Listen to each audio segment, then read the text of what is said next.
Welcome back to our second round. We will not start immediately with the pitches. We have the pleasure to listen to Nathanael Läufer, who was the winner of last year's Falling Walls Lab Tel Aviv, my host university. And I'm very curious, I'm sure as you are. So I welcome Nathanael Läufer on stage, please.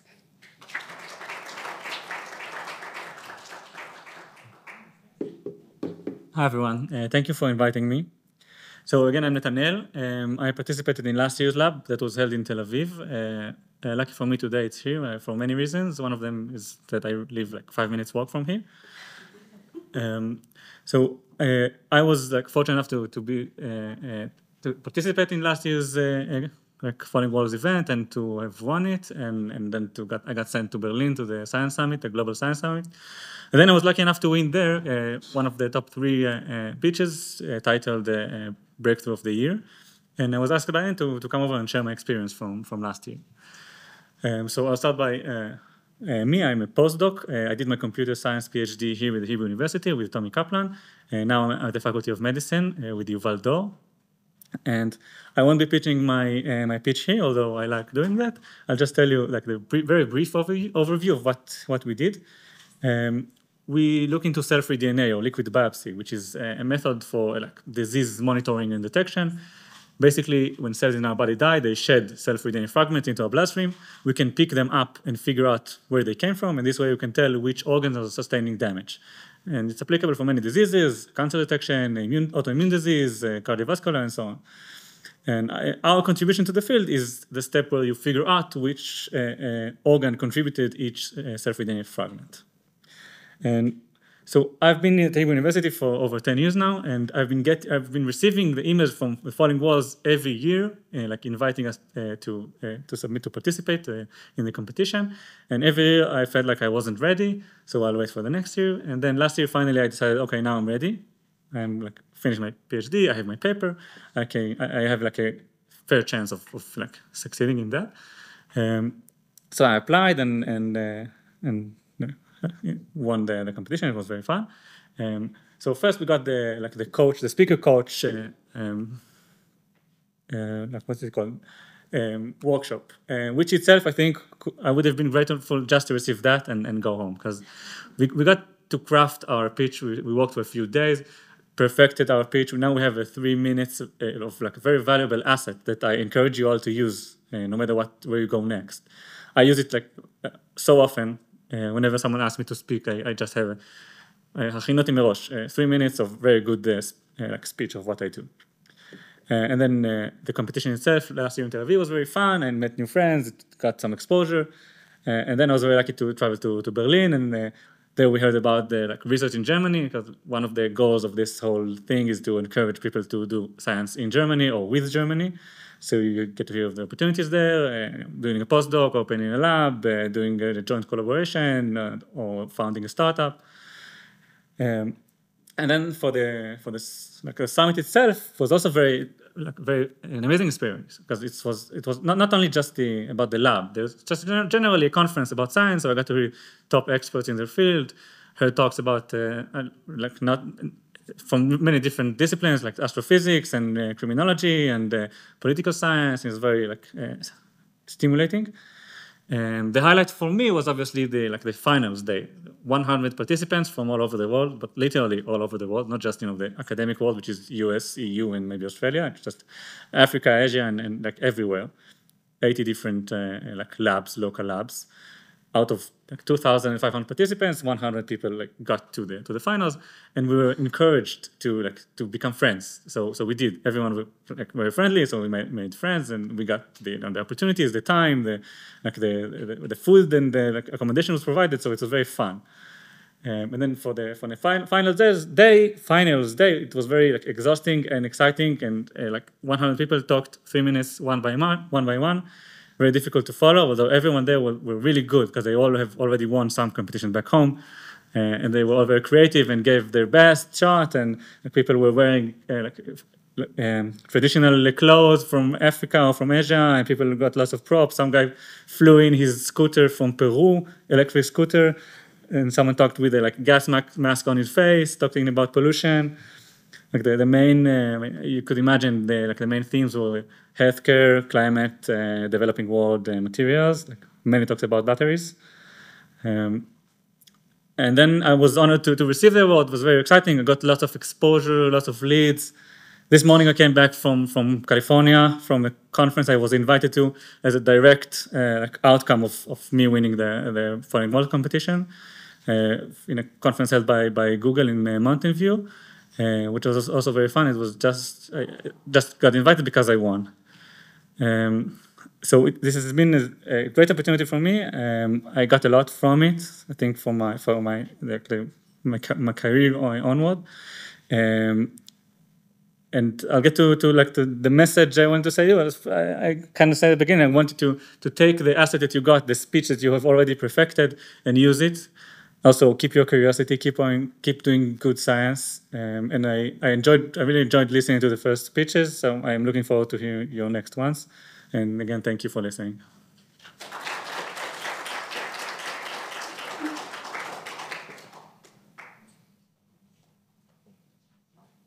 Thank you so much, Nathanael. And now I'm very happy to welcome our first pitch.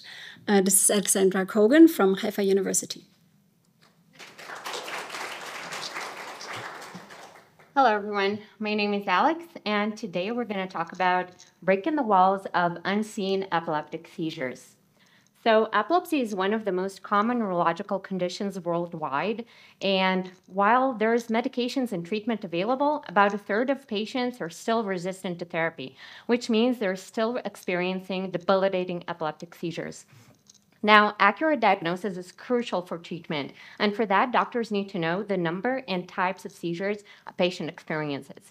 Now, not long ago on the news, there was an article about the under-resourced condition of epilepsy care, and diagnosis and treatment are a long process under the best of circumstances, and those are not available for a large portion of the population. Now, the standard for monitoring today is the electroencephalogram, or the EEG cap, but it only shows surface level activity. So because of that, doctors record patients on video for weeks at a time at the hospital, and then they have to go and watch all that footage. Another challenge is pseudoseizures, which is a condition that mimics epilepsy very closely, but in fact stems from mental illness. Last year, the doctors will tell me about a patient that was tagged as having pseudoseizures. When they installed electrodes in their brain, they found out it was real epilepsy that was caused by a tumor, which was successfully removed. Now, the amazing thing is that while the doctors really couldn't explain what was going on, they kind of knew that something was off about the movements of the patient. And just from looking at the video, the brain is an incredible machine. And so this is what we're doing. We're building an automated AI computer vision framework that can mimic the brain of the epilepsy expert as closely as possible and see into the essence of an epilepsy seizure. And for that, we're training separate neural networks for different parts of the video, like the patient's head, leg, and arm movement, and then we combine them into one framework that extracts the most significant features of movement and provides interpretable, simple results so that even clinics that don't have epilepsy experts can provide epilepsy care. The short-term goal is to help the doctors provide them with the number and type of seizures so that to save them the time. And the long-term goal is to have a non-invasive, widely available device that can help doctors with diagnosis and treatment, help patients with disease management, and hopefully help improve societal well-being overall. Thank you.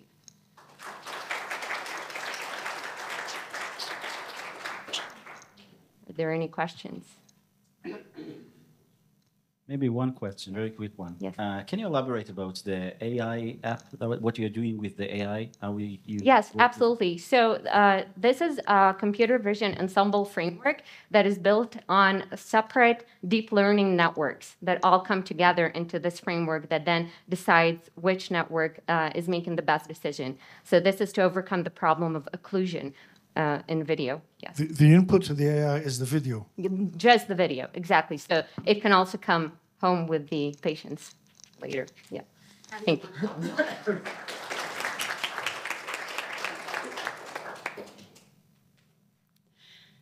Thank you very much. And the next one is Shmuel Lobe from Ben-Gurion University.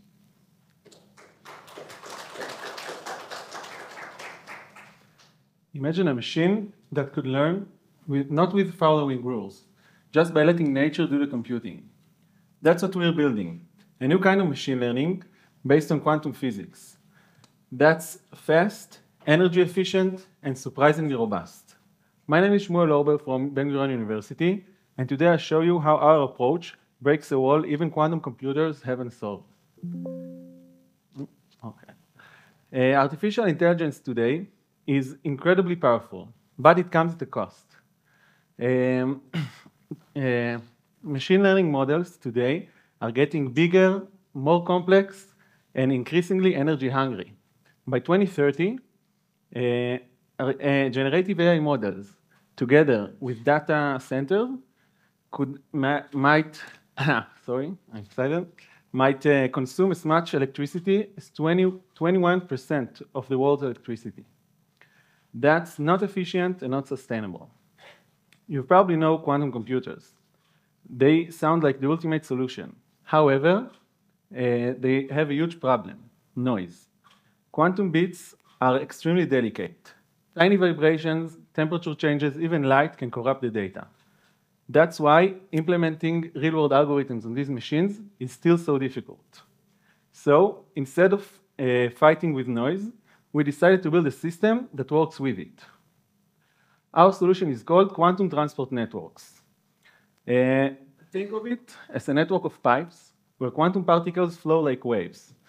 We send data into the system, and it organizes itself naturally. No qubits, no gates, no supervision. It's a machine learning based on the physical behavior of quantum systems to sort and learn from data. And since we're not relying on delicate qubit control, it is naturally resilient to noise. This work could reduce the environmental cost of AI, inspire a rethinking of computing, and form and open up new insights in science. We're not only improving AI, we are redefining how machines can learn.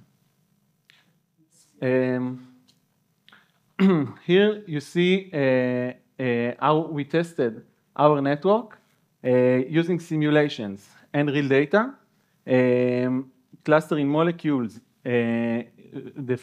finding patterns, and we could do it as well as existing methods and even better. Even better, this can be implemented in quantum systems and photonic chips. Thank you for listening.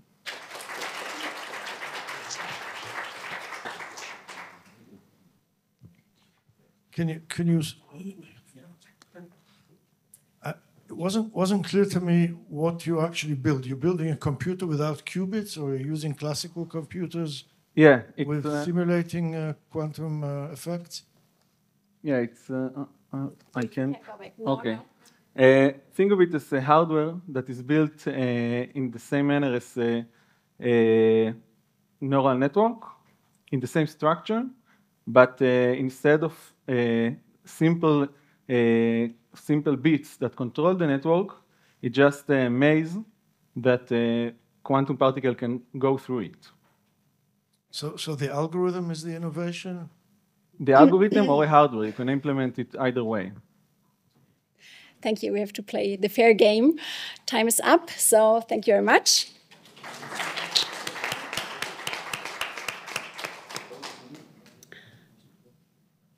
If we have the full attention, I would like to announce our next presenter. This is Anas Ode from Technion. Please.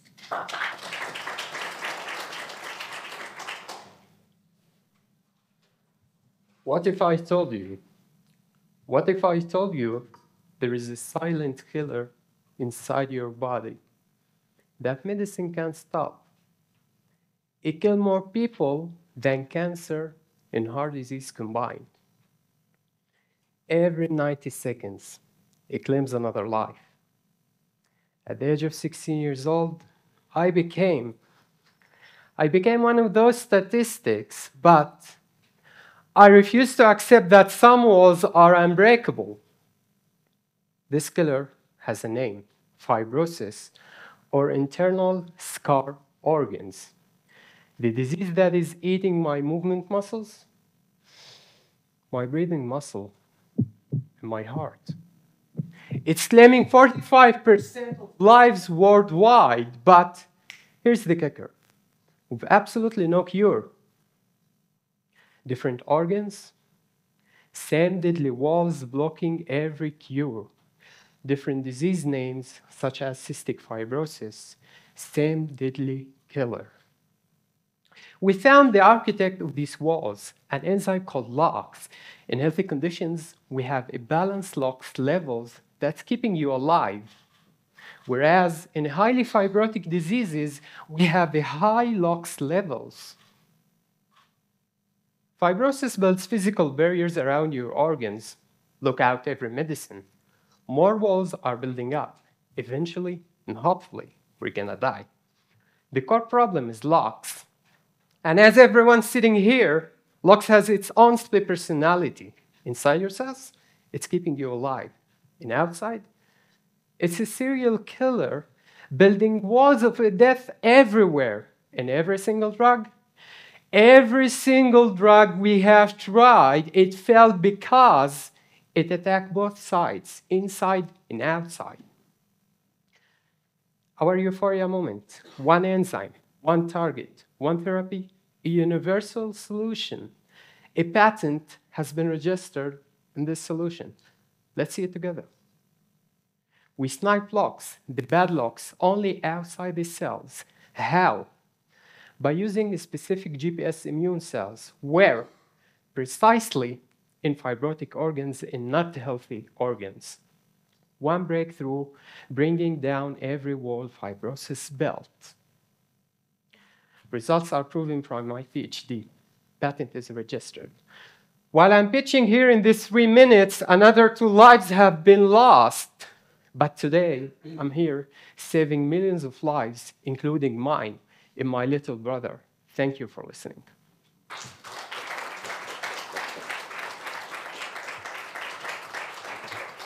Questions?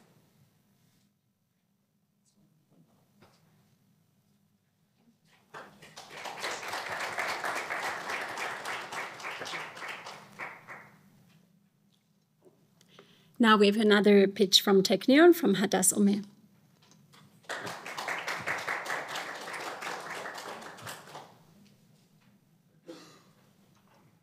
I'm developing a new treatment for the #1 killer. Let's understand the problem. Plaque builds up inside blood vessels, narrows them, then triggers the formation of blood clots. If the clots block vital vessels, for example in the heart, it can cause severe damage and death. There is a powerful drug that dissolves clots, but it's hardly ever used, because when injected, it travels freely through the entire bloodstream, and when it reaches the brain, it causes fatal brain bleedings. Imagine someone having a heart attack. The ambulance arrives, but the medical team is helpless. They can't treat him during the first, most critical moments. Even if he makes it to the hospital, surgery is the only option. So too often, it ends in death or permanent disability, simply because treatment comes too late. If only we had a way to deliver this drug directly and immediately to the clot. That's where my solution comes in. I developed a nanocapsule to carry the drug safely through the bloodstream and release it exactly where the clots are. It's a tiny hollow box sealed by 2 lids, smaller than any vessel narrowing, and it's made entirely of DNA, so it's safe and naturally degradable.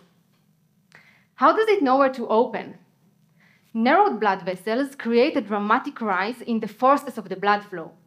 I engineered the capsule to sense and to respond to these forces.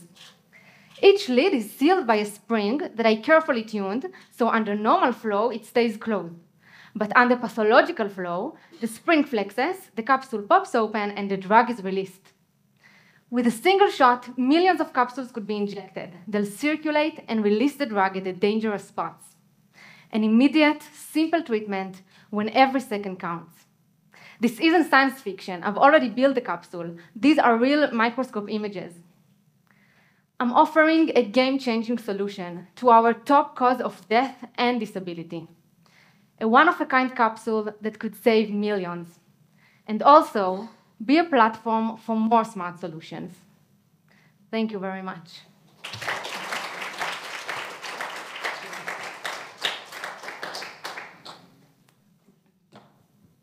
I have a question. What was the results of your proof of concept you showed now? So the result, I can go back or? No.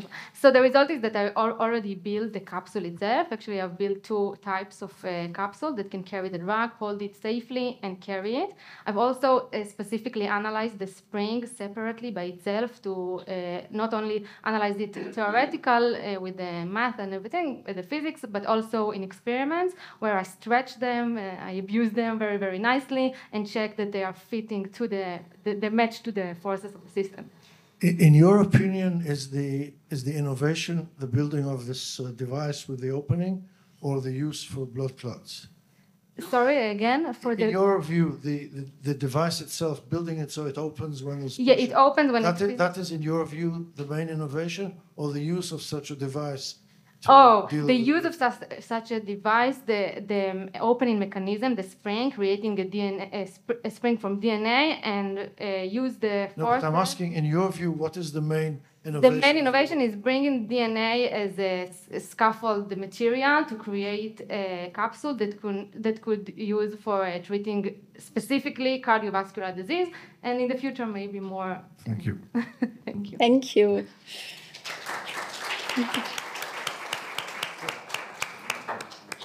We don't have yellow and red cards here for our jury members. I'm very happy now I got... 1 second.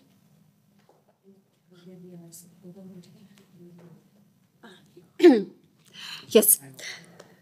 Now I'm very happy to announce the next one, which is Asaf Shmuel from Weizmann Institute. If I would... yes.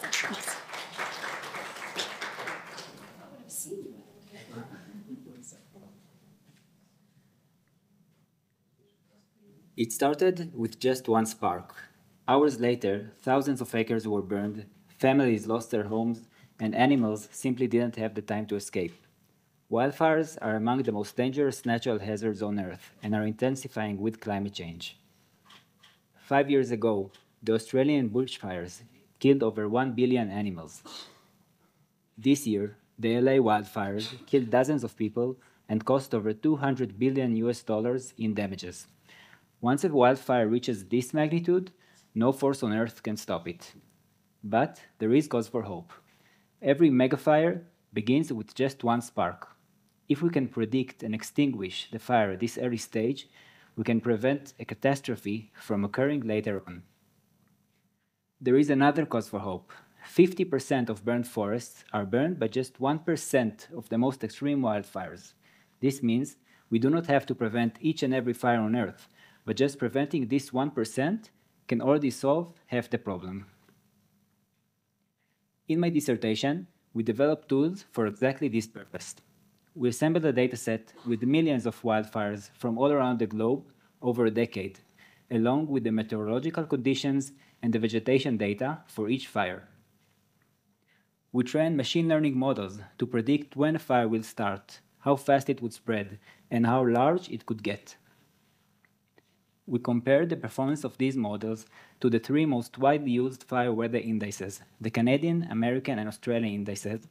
And as you can see, in 96% of the countries, our model had the best performance out of all examined indices. More importantly, we developed for the first time simple yet effective fire indices adapted to the regional patterns of each and every country, including developing countries. These indices are openly accessible and can be used without running a single line of code. We must study the past if we want to reshape the future. Machine learning is the key to do so, potentially revolutionizing the field of wildfire prediction. Thank you.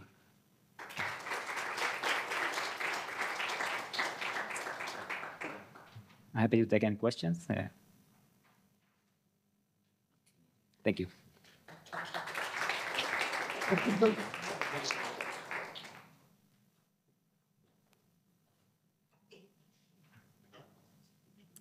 And our next presenter is Netta Shvil from Tel Aviv University.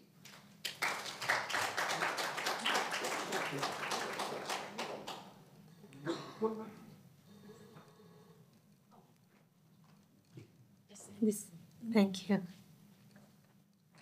Okay. Have you ever heard of a robot that can sniff and smell using biological components? Let me introduce you with SniffBot, a biohybrid robot that can detect, identify, and localize odors using biological sensor. And it does all of this with the aid of a locust. Let me explain. Odors for smell are necessary for a variety of applications, such as search and rescue, detection of dangerous chemical leaks, drugs, and explosives. However, the artificial sensors exist today are not accurate or sensitive enough compared to animal sensing. Therefore, we are harnessing nature to our aid and using biological sensors in our robot.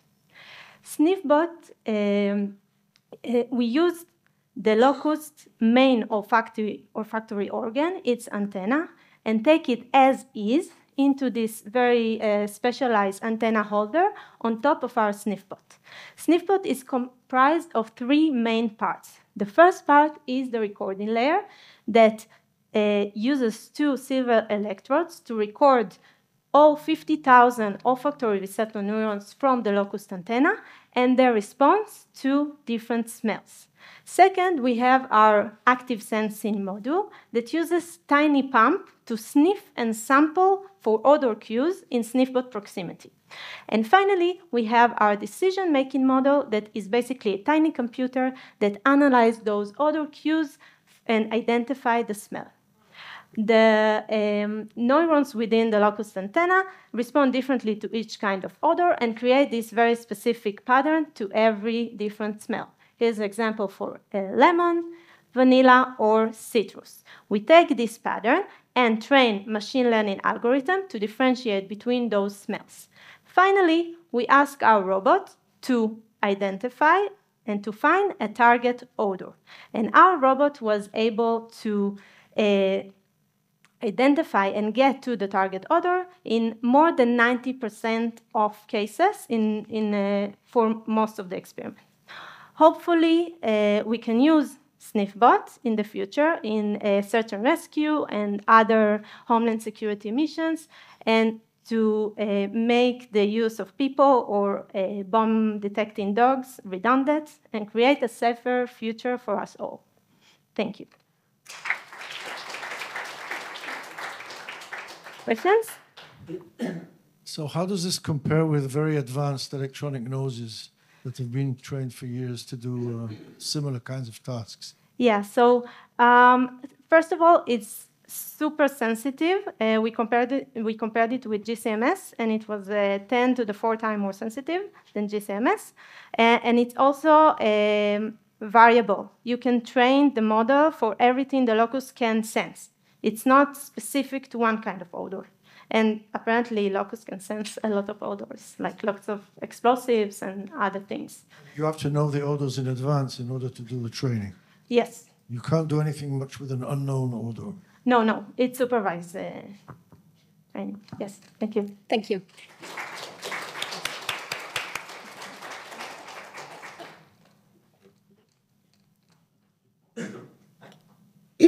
This only comes, after you have 10 seconds left. No, so our next presenter is Elad Jakobsen from Technion.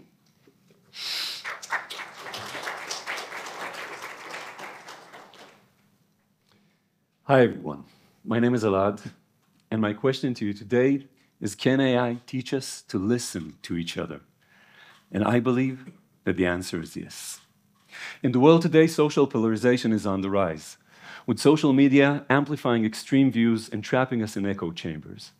As a result, societies become more divided, making meaningful dialogue and democratic decision-making harder. So how can we address this global phenomenon? One way is through education, training people to listen, training people to engage in dialogue, training people to build trust, to understand others' beliefs. But such training isn't easy.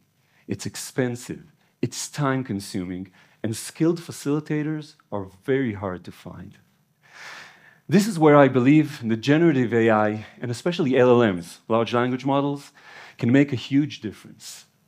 We're currently building a dialogue training simulator that is LLM-based for scientists that enables them to practice their communication skills anytime, anywhere, by conducting voice conversations with AI avatars. It's the first of its kind in the field of science communication training. It can simulate a wide range of real-life situations from media interviews to public talks. The AI avatars are fully customizable. You can set their age, their gender, their attitude. It provides real-time feedback to trainees, enabling them to improve from one session to another. It operates in multiple languages, catering to scientists all around the world. And it is designed with strong ethical foundations, such as protecting privacy and avoiding stereotypes. In a pilot experiment we conducted with an early version of the tool, participants showed improvement in their dialogic skills even after a very short intervention. They used less jargon, expressed more intellectual humility. They even invited the AI avatars themselves to share their opinions and ideas. And this is just the beginning. This tool can easily be scaled. Just imagine using this tool to train teachers, nurses, doctors, therapists. Imagine a world where more and more people can really hear each other across divides. If we want to fight polarization, we need people to learn how to listen to each other and respond respectfully and with empathy. And with the right technology, we can train for that.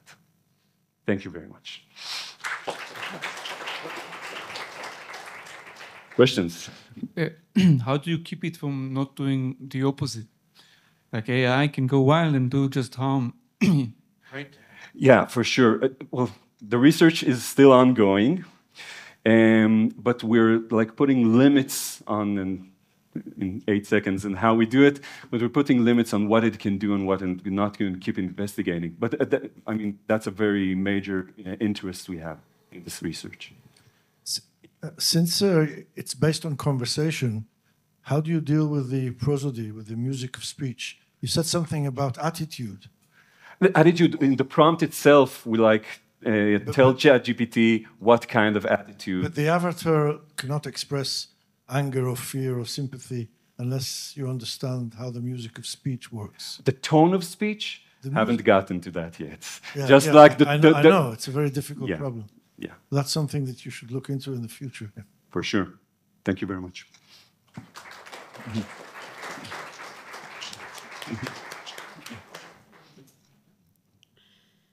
Thank you. And now we already arrived at our last presentation, which is Vladimir Shuk from Technion.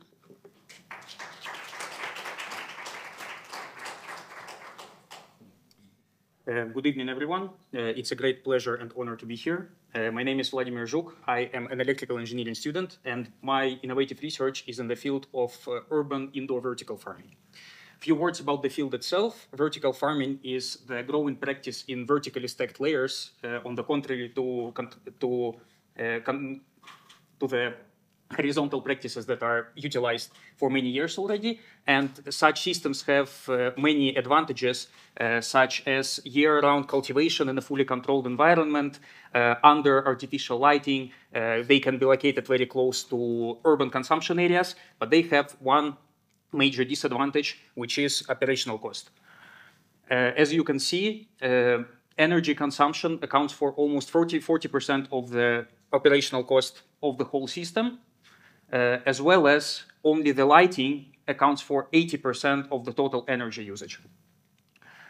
So nowadays solutions that exist on the market use lamps that emit continuous light. And what if I tell you that we don't have to use continuous light? You would probably ask me why, and I will tell you that photosynthesis does not require continuous light. Plants absorb light energy in a very short periods, and after they absorb it, they take some time to process it. And while processing, they can't accept any more energy. Therefore, you can see that a lot of energy is simply wasted. So here comes the innovative solution, and the innovative solution is pulsed light. In practice, we are trying to synchronize with the natural photosynthetic cycle of the plants, and this not only allows us to save a lot of energy, but also produce better yield. And we already managed to achieve 50% of energy saving and did not compromise on the yield's quality. So together with our electrical engineering team, we managed to develop the electric circuit, which produces such high-frequency light pulses. And the agricultural team that we work with already verified that this 50% is indeed true. This has been confirmed by actual experiments conducted on growing tomatoes and lettuce. So 50% is not just the number. And we are just in the beginning. So we conducted only 2 rounds of growing experiments and already achieved such high energy saving. And we are not done yet. We are aiming for more. And thank you very much for your attention. Any questions? How expensive will be the conversion from a traditional system to this new system that you're suggesting? Well, it's very hard to estimate, the numbers, because the market is very huge and developing. But I will tell you that the circuit that we developed has a price of $2. So this is almost nothing compared to the energy saving that we are able to achieve. How do you do the synchronization with what the plant is doing when it's absorbing the light? Basically, we are just tuning the switching parameters. So the circuit that we developed is very flexible in terms of the switching parameters that we can apply. And we change the frequency and the, let's say, a division of the length of lighting and be not emitting light. And therefore, we play with it, let's say, and this is how we basically synchronize. You synchronize by the results. You don't know what the plant is doing. Well, it's very hard to say because even the agricultural team that we work with, they're not sure about the numbers, and I'm not sure that it has ever been validated. We know that it's the range of nanoseconds, and this is what we are working in. Thank you.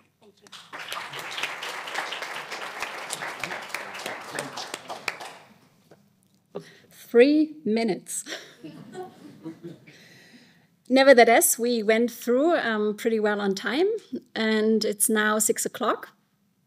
As we have now to collect all the sheets from our judge panel, put them in an Excel sheet that will make all the calculation for us. This will take some time. Therefore, you will have half an hour to keep on networking. We have a special room reserved for all the presenters to meet together with Elad and with Netanel, I'm sorry, also with Netanel, of course, in the library. So you go through this door out, follow the corridor, and at the end there is the library. So you will have a bit more of a private setting, maybe for some exchange. And then, of course, you're welcome to go outside, have another coffee, and wait to be back by 6:30, hopefully. Thank you for that, and see you. Yes, no, very important, sorry. You also, exactly, just to kill some time for all the others, of course, you can now go through all the pitches yourself again. Take an audience voting sheet that is available outside, and please cross your favorite, put it in the box, and we will also count those votes. Thank you.